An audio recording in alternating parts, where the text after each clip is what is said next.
വാർത്താവേള തുടരുകയാണ്. സുപ്രീം കോടതിയിലെ അടിയന്തര സിറ്റിംഗ് ആയിരുന്നു ഇന്നത്തെ പ്രധാനപ്പെട്ട വാർത്ത. തനിക്കെതിരായ ലൈംഗിക ആരോപണം ജുഡീഷ്യറി അസ്ഥിരപ്പെടുത്താനുള്ള വൻ ഗൂഢാലോചനയെന്ന് ചീഫ് ജസ്റ്റിസ്.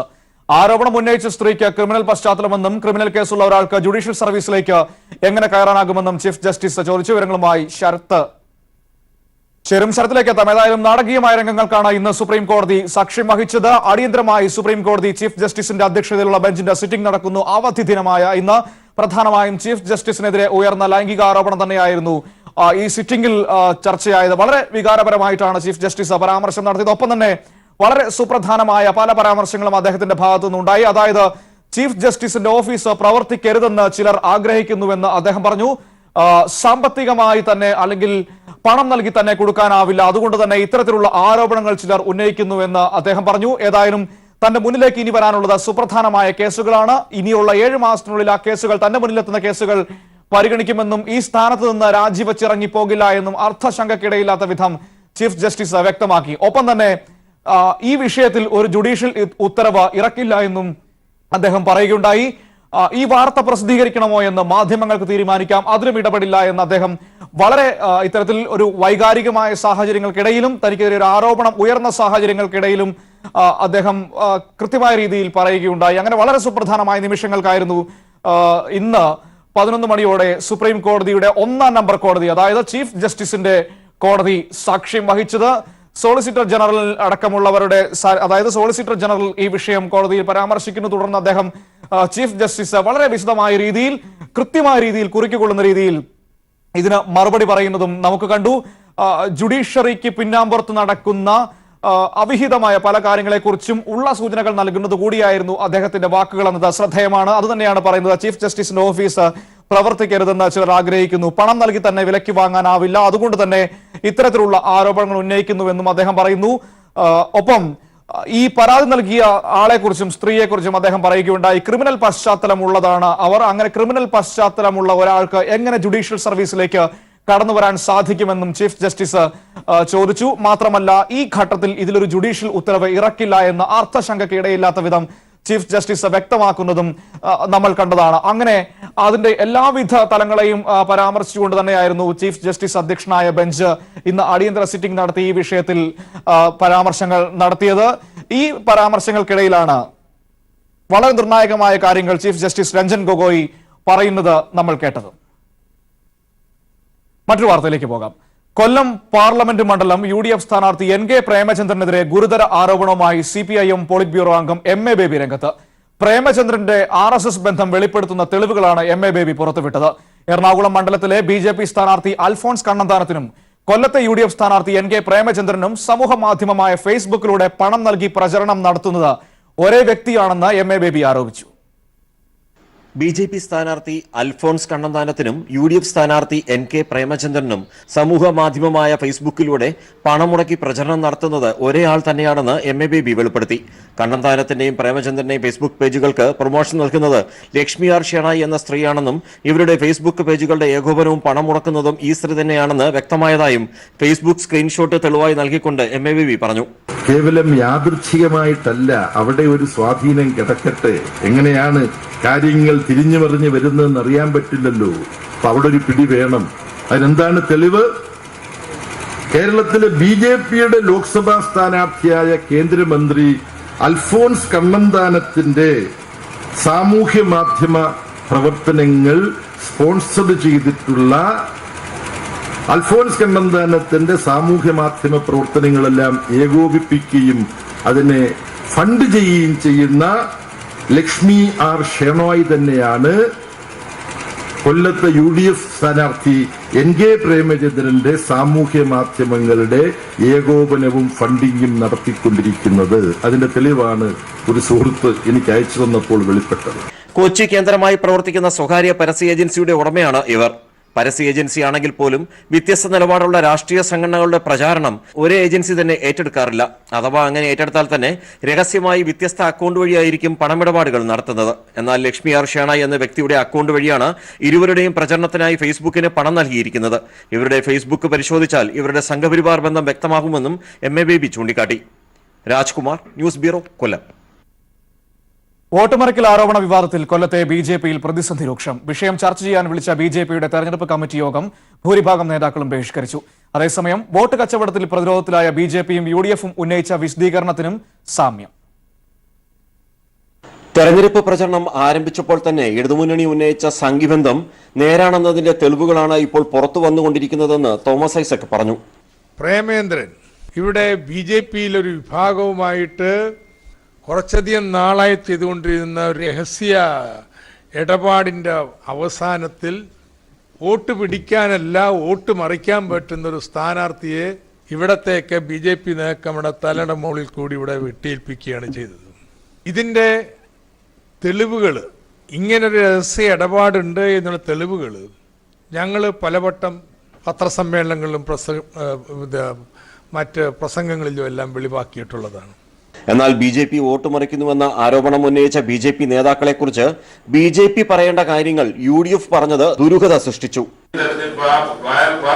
അസോസിയേഷൻ തെരഞ്ഞെടുപ്പിൽ സജീവമായി നിന്ന രണ്ട് വ്യക്തികളാണ്. എന്നാൽ ഇവരെ ഇപ്പൊ കണ്ടുപിടിച്ചുകൊണ്ട് പ്രത്യേകിച്ച് ഷാനവാസ് ഖാൻ വക്കീലിന്റെ ജൂനിയറും ഇവർക്ക് ഞാൻ മനസ്സിലാക്കുന്നത് ആ ബി.ജെ.പിയിൽ എന്തെങ്കിലും ഉണ്ടോ ഇല്ലെന്ന് അവരാ പറയുന്നത്. പക്ഷെ ഞങ്ങൾ അന്വേഷണത്തോളം യാതൊരു ഭാരവാഹിത്വം പോലും ഇല്ല. പിന്നെ അവർക്ക് എങ്ങനെയാണ് ബി.ജെ.പിയുടെ ഔദ്യോഗിക രഹസ്യങ്ങൾ അറിയാൻ സാധിക്കുന്നത്?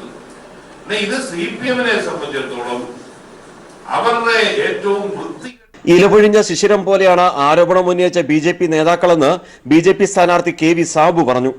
ഇത് വർക്ക് ബൂസ്റ്റ് ചെയ്യാൻ വേണ്ടി ആരോ എന്തോ പ്രോഗ്രാം അറേഞ്ച് ചെയ്ത് ഞാൻ കണ്ടത് ഏഷ്യാനെറ്റിൽ തന്നെ കണ്ട വാർത്ത.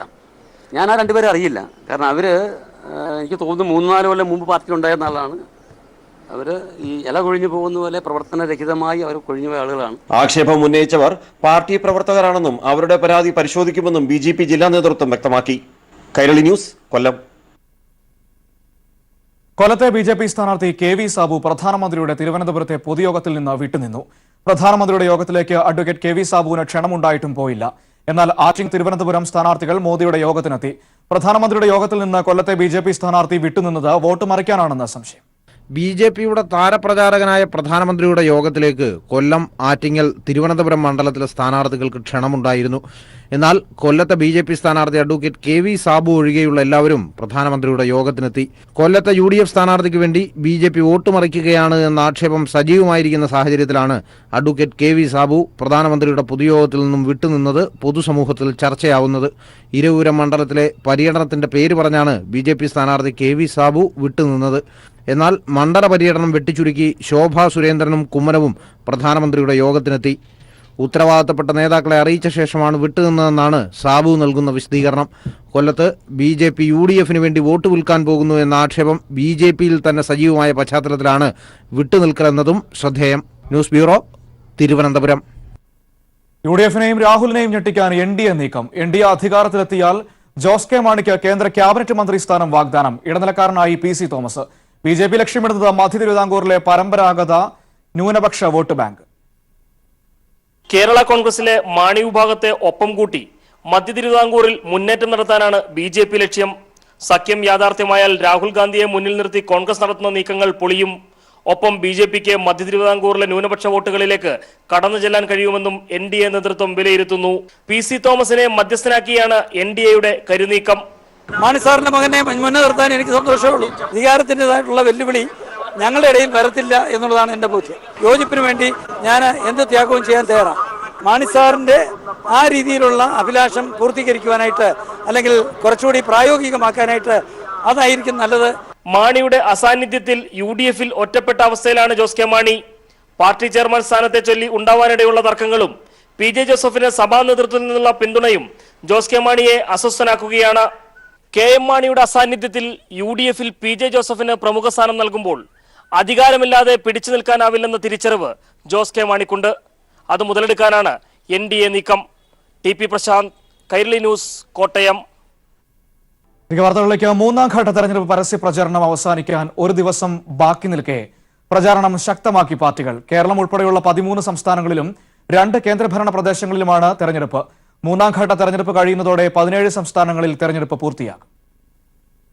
മൂന്നാം ഘട്ടം കഴിയുന്നതോടെ ലോക്സഭാ തെരഞ്ഞെടുപ്പ് പാതി പിന്നിടുന്നതിനാൽ ആവേശമേറിയ പ്രചാരണത്തിലേർപ്പെട്ടിരിക്കുകയാണ് രാഷ്ട്രീയ പാർട്ടികൾ. കേരളം ഉൾപ്പെടെയുള്ള 13 സംസ്ഥാനങ്ങളിലേക്കും 2 കേന്ദ്രഭരണ പ്രദേശങ്ങളിലേക്കുമായി 116 സീറ്റുകളിൽ തെരഞ്ഞെടുപ്പ് നടക്കും. കേരളത്തെ കൂടാതെ ഗുജറാത്ത്, ഗോവ എന്നീ സംസ്ഥാനങ്ങളിലും ഒറ്റഘട്ടത്തോടെ തെരഞ്ഞെടുപ്പ് പൂർത്തിയാകും. ഉത്തർപ്രദേശ് 10, അസം 4, ബംഗാൾ, ബീഹാർ 5, ഛത്തീസ്ഗഡ് 7, കർണാടക, മഹാരാഷ്ട്ര 14, ഒഡീഷ 6 എന്നിങ്ങനെയാണ് വിവിധ സംസ്ഥാനങ്ങളിൽ തെരഞ്ഞെടുപ്പ് നടക്കുന്ന സീറ്റുകളുടെ എണ്ണം. അക്രമ സംഭവങ്ങളെ തുടർന്ന് തെരഞ്ഞെടുപ്പ് മാറ്റിവെച്ച ത്രിപുര ഈസ്റ്റ് മണ്ഡലത്തിലെ വോട്ടെടുപ്പും 3ാം ഘട്ടത്തിനൊപ്പം നടക്കും. 17 സംസ്ഥാനങ്ങളിലെ 302 സീറ്റുകളിലെ തെരഞ്ഞെടുപ്പാണ് 3ാം ഘട്ടത്തോടെ പൂർത്തിയാവുക. കൈരളി ന്യൂസ്, ദില്ലി. നാളെ തെരഞ്ഞെടുപ്പിന് കൊട്ടിക്കലാശം. പ്രചരണത്തിന്റെ അവസാന നിമിഷം വരെ പരമാവധി വോട്ട് നേടി വിജയം കൈപ്പിടിയിൽ ഒതുക്കുക എന്ന ലക്ഷ്യത്തോടെയാണ് മുന്നണികളുടെ പ്രചാരണം. കേരളത്തിൽ പൊതുതെരഞ്ഞെടുപ്പിന്റെ ശബ്ദപ്രചരണത്തിന് നാളെ തിരശ്ശീല വീഴാനിരിക്കെ അവസാനഘട്ട കൂട്ടിക്കിഴിക്കലിലാണ് മുന്നണികൾ. പരമാവധി സീറ്റുകൾ നേടുക എന്നതിൽ കുറഞ്ഞ് മറ്റൊരു ലക്ഷ്യവും മുന്നണികൾക്കില്ല. ചുട്ടുപൊള്ളുന്ന നാളുകളിൽ നടത്തിയ പ്രചരണം പോളിംഗ് ബൂത്തിൽ പ്രതിഫലിപ്പിക്കുവാൻ എല്ലാ വിയർപ്പും അവസാന നിമിഷം വരെ ഒഴുക്കാൻ തയ്യാറായാണ് മുന്നണികളുടെ പ്രവർത്തനം. നാളെ കൊട്ടിക്കലാശത്തോടെ വോട്ടുറപ്പിക്കാൻ വീടുകൾ തോറും കയറി പ്രചരണത്തിനായി ഇത്തവണ മുന്നണികൾ പ്രത്യേക സജ്ജീകരണങ്ങളും ഒരുക്കിയിട്ടുണ്ട്. സ്ഥാനാർത്ഥികളെ ആദ്യം പ്രഖ്യാപിച്ച് പ്രചരണത്തിൽ വലിയ മുന്നേറ്റം നടത്തിയ LDF തികഞ്ഞ ആത്മവിശ്വാസത്തിലാണ്. കൊല്ലം ലോക്സഭാ മണ്ഡലത്തിൽ കോൺഗ്രസ് ബന്ധം ആരോപിച്ച് BJP നേതാക്കൾ തന്നെ രംഗത്തു വന്നത് UDF സ്ഥാനാർത്ഥി NK പ്രേമചന്ദ്രന് കനത്ത തിരിച്ചടിയാണ് അവസാനഘട്ടത്തിൽ ഉണ്ടാക്കിയത്. ത്രികോണ മത്സരം നടക്കുന്ന തിരുവനന്തപുരത്ത് നാളിതുവരെയില്ലാത്ത ആത്മവിശ്വാസത്തിൽ LDF സ്ഥാനാർത്ഥിയും പ്രവർത്തകരും പ്രചരണത്തിൽ മുൻപോട്ടു പോകുമ്പോൾ UDF കേന്ദ്രത്തിൽ അർത്ഥഗർഭമായ മൗനമുണ്ടായത് പ്രവർത്തകരെയും ആശങ്കയിലാഴ്ത്തിയിട്ടുണ്ട്. രാഹുൽ ഗാന്ധിയുടെ സ്ഥാനാർത്ഥിത്വം കൊണ്ട് കാര്യമായ പ്രയോജനം മറ്റു മണ്ഡലങ്ങളിലെ UDF സ്ഥാനാർത്ഥികൾക്ക് ലഭിച്ചിട്ടില്ല എന്ന വിലയിരുത്തലാണ് UDFിനുള്ളത്. അങ്കച്ചൂടിന് അവസാനം കുറിച്ച് 23-ന് കേരളം പോളിംഗ് ബൂത്തിലേക്ക് എത്തിയാൽ പിന്നെ ഫലം പുറത്തുവരുന്നതുവരെ കണക്കുകൂട്ടലുകളിലാകും മുന്നണികളും സ്ഥാനാർത്ഥികളും. കൈരളി ന്യൂസ്, തിരുവനന്തപുരം. ദൈവനാമം ഉച്ചരിച്ചാൽ കേരളത്തിൽ അറസ്റ്റെന്ന പ്രധാനമന്ത്രിയുടെ പ്രസ്താവന വസ്തുതകൾ മനസ്സിലാക്കാതെയെന്ന് CPI ദേശീയ സെക്രട്ടറി D. രാജ. 3ാം കിട പ്രചാരകരെ പോലെ പ്രധാനമന്ത്രി സംസാരിക്കരുതെന്നും അദ്ദേഹം കൈരളി ന്യൂസിനോട് പറഞ്ഞു. കേന്ദ്ര സർക്കാരിന്റെ നേട്ടങ്ങൾ പറയാൻ ഇല്ലാത്തതിനാലാണ് അടിസ്ഥാനരഹിതമായ ആരോപണങ്ങൾ ഉന്നയിച്ച് ജനങ്ങളെ തെറ്റിദ്ധരിപ്പിക്കാൻ ശ്രമിക്കുന്നതെന്നും D. രാജ പറഞ്ഞു. This irresponsible statement coming from Prime Minister, Mr. Modi should understand till now he is the Prime Minister of the country. He must speak as a Prime Minister with all responsibilities at his command. LDF മന്ത്രിസഭയിലെ അംഗങ്ങൾ അഴിമതിക്കാരാണെന്ന് എന്തടിസ്ഥാനത്തിലാണ് പ്രധാനമന്ത്രി ആരോപണം ഉന്നയിക്കുന്നതെന്ന് D. രാജ ചോദിച്ചു. കേരള സർക്കാരിന്റെ പ്രവർത്തനങ്ങൾ വിലയിരുത്താൻ ഇവിടുത്തെ ജനങ്ങൾക്കറിയാം. 3ാം കിട പ്രചാരകരെ പോലെ പ്രധാനമന്ത്രി പ്രസ്താവനകൾ ഇറക്കരുത്. പ്രധാനമന്ത്രി പദത്തിന്റെ ഉത്തരവാദിത്വം എന്തെന്ന് മനസ്സിലാക്കി പ്രവർത്തിക്കാൻ അദ്ദേഹം തയ്യാറാകണമെന്നും രാജ പറഞ്ഞു. ശബരിമല വിഷയത്തിൽ സുപ്രീംകോടതി വിധി മാനിക്കാൻ പ്രധാനമന്ത്രി തയ്യാറുണ്ടോ എന്നും അദ്ദേഹം ചോദിച്ചു. മതേതരത്വം സംരക്ഷിക്കാൻ കോൺഗ്രസ് ഇടപെടൽ നടത്തുന്നില്ല. BJPയെ പരാജയപ്പെടുത്താനുള്ള പോരാട്ടത്തിൽ കോൺഗ്രസ് അധ്യക്ഷൻ LDFനോട് മത്സരിക്കുമ്പോൾ രാജ്യത്തിന് എന്ത് സന്ദേശമാണ് നൽകുന്നതെന്നും അദ്ദേഹം ചോദിച്ചു. It has nothing to contribute to strengthen the cause of secularism and pitting the national president of that party against left. What politics, what message the Congress party wants to convey to the entire nation. Kairali news, Thiruvananthapuram. മറ്റു വാർത്തകൾ ചുരുക്കത്തിൽ. US president തെരഞ്ഞെടുപ്പിൽ റഷ്യയുടെ ഇടപെടൽ സംബന്ധിച്ച് തന്റെ അന്വേഷണം തടസ്സപ്പെടുത്താൻ ട്രംപ് ശ്രമിച്ചതായി സ്പെഷ്യൽ കോൺസൽ റോബർട്ട് മുള്ളറുടെ റിപ്പോർട്ട്. പ്രസിഡന്റ് പദവിയിലിരുന്ന ട്രംപ് നീതി നിർവഹണം തടസ്സപ്പെടുത്തിയോ എന്ന ഗൌരവമേറിയ ചർച്ചയ്ക്കും ഇത് വഴി തുറന്നു. വടക്കൻ അയർലൻഡിലെ ലണ്ടൻഡറി നഗരത്തിൽ കലാപത്തിനിടെ വെടിയേറ്റ മാധ്യമപ്രവർത്തക ലൈറ മെക്കി കൊല്ലപ്പെട്ടു. തീവ്ര ദേശീയവാദികളുടെ ശക്തി കേന്ദ്രമായ ക്രിഗനിൽ കലാപകാരികളും പോലീസും തമ്മിലുള്ള സംഘർഷത്തിനിടെയാണ് വെടിയേറ്റത്. ഉത്തർപ്രദേശ്, ഉത്തരാഖണ്ഡ് സംസ്ഥാനങ്ങളിൽ മുഖ്യമന്ത്രിയായിരുന്ന ND തിവാരിയുടെ മകൻ രോഹിത് ശേഖറിന്റെ മരണം കൊലപാതകമെന്ന് ഡൽഹി പോലീസ്. അസ്വാഭാവിക മരണമെന്ന പോസ്റ്റ്മോർട്ടം റിപ്പോർട്ടിനെ തുടർന്ന് കൊലക്കുറ്റത്തിന് കേസെടുത്ത് അന്വേഷണം ക്രൈംബ്രാഞ്ചിന് കൈമാറി.